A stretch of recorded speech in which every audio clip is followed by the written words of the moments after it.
ሰላም በያላችሁበት የተወደዳችሁ ተመልካቾቻችን የቢዝነስ ዘገባ አጋራችን ኢትስዊች አክሲዮን ማህበር ነው። እጅግ አድርገን እናመሰግናለን። ከቢዝነስ መረጃዎቻችን ጋር አብራችሁን ቆዩ።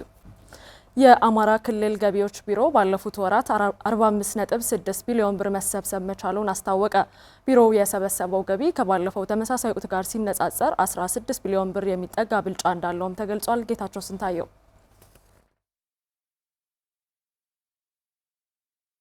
የአማራ ክልል ገቢዎች ቢሮ የክልሉ ኢኮኖሚ የሚያመነጨውን ገቢ በመሰብሰብ በክልሉ ሕዝብ የሚነሳውን የልማትና መልካም አስተዳደር ጥያቄ ለመፍታት እየሰራ ይገኛል። በ2018 በጀት ዓመትም 100.3 ቢሊዮን ብር ለመሰብሰብ አቅዶ እስከ ጥር 22 ድረስ ከ45 ቢሊዮን ብር በላይ መሰብሰብ መቻሉን ነው በአማራ ክልል ገቢዎች ቢሮ የግብር ትምህርትና ኮሙኒኬሽን ዳይሬክቶሬት ዳይሬክተር አቶ ታዘባቸው ጣሴ ያስታወቁት። መደበኛ 84.87 ቢሊዮን ብር ለመሰብሰብ አቀደን ወደ 40.2 ቢሊዮን ብር ማለትም የቀዳችንን 47.4% መፈጸም የቻልንበት ሁኔታ አለ። ከከተማ አገልግሎት ገቢያችን ደግሞ 15.5 ቢሊዮን ብር ለመሰብሰብ አቀደን 5.4 ወይንም የቀዳችን 34.8% በመሰብሰብ የተሻለ ስራ ለመስራት ጥረት ተደርጓል። በአጠቃላይ በ2018 በጀት ዓመት 100.3 ቢሊዮን ብር ለመሰብሰብ አቀደን የቀዳችን 45.6% በመፈጸም የተሻለ ሙከራዎች የተደረጉበት ውጤት የመጡበት ጠንካራ ስራ የተሰራበት ሁኔታ አለ። የተሰበሰበው ገቢ ከባለፈው ዓመት ተመሳሳይ ወቅት ጋር ሲነጻጸርም 16 ቢሊዮን ብር የሚጠጋ ብልጫ እንዳለው ዳይሬክተሩ አስገንዝበዋል። ሰፊ ውጤት ለማምጣት ባደረግነው ጥረት ከ15.8 ቢሊዮን ብር በላይ እድገት ያሳየ የገቢ አሰባሰብ ስራ መስራት ተችሏል።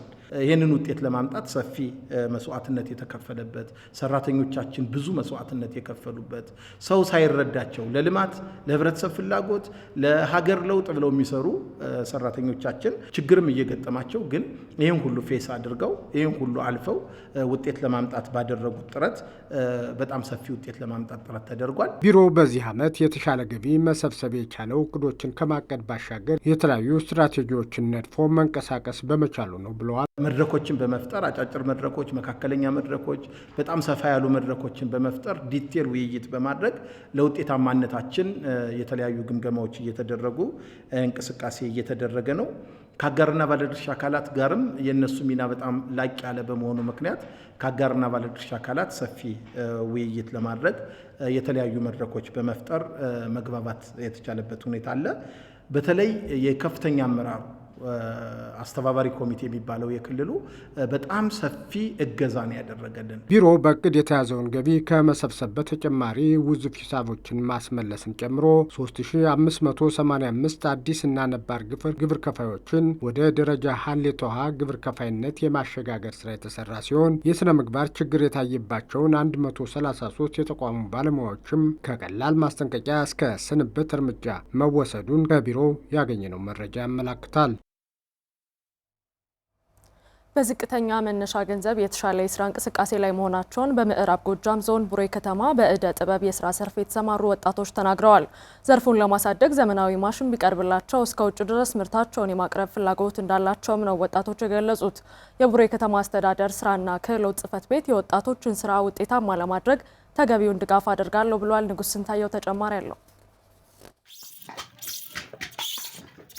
ገቢው አምደ ወርቅና ጓደኞቹ ሽርክና ማህበር በመደራጀት በእደ ጥበብ ስራ በቀንድና በፕላስቲክ ውጤቶች ዘርፍ ተሰማርተው በቡሬ ከተማ እየሰሩ ይገኛሉ።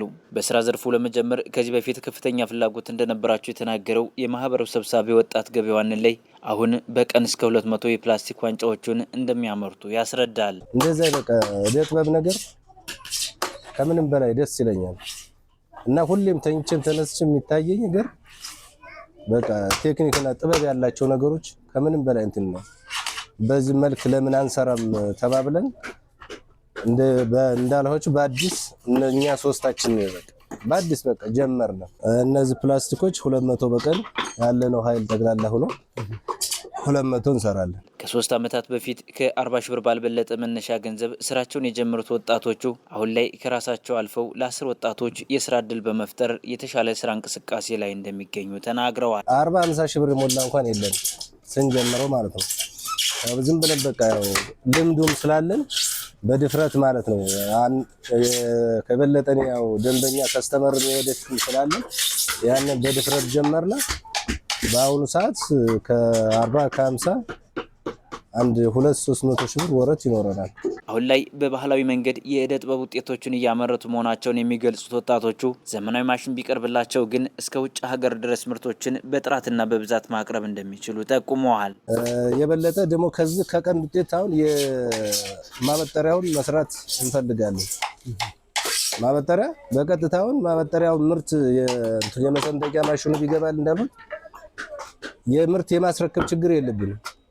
በዘርፉ የስራ ዕድል ተጠቃሚ የሆኑ ወጣቶችም ከኢኮኖሚ ተጠቃሚነታቸው በተጨማሪ የስራው ውጤታማነትን በመረዳት ሙያ እየለመዱ እንደሚገኙ ተናግረዋል። በዚህ ሰዓት ላይ አንድ ሰው እነሱ አወጡ ማለት ትልቅ ነገር ነው። ሲቀጥል እኛ እዚህ ቋሚ ሆነን መስራት ሳይሆን የነሱ የድርጅቱ ዓላማ ነገ ከነገ በኋላ አስፋፍተን ራሳችን ችለን እንድንሰራ ነው የሚያደርጉ እነሱ። አሁን ከገባው 3ኛ ዓመት አካባቢ ይሆነኛል ወደዚህ ስራ ተቀላቀሉ።